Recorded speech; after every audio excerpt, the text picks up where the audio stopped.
Hi everyone, welcome back to the Clock Shop. This is Jim with JRCLOCKER on eBay.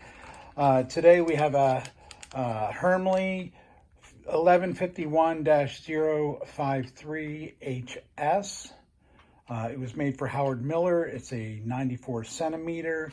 It's been cleaned and oiled, and it's ready to go. Been sitting here testing it. It does have new chains. It does not come with the weights or the pendulum, just the movement and the chains. It has a new suspension spring and leader.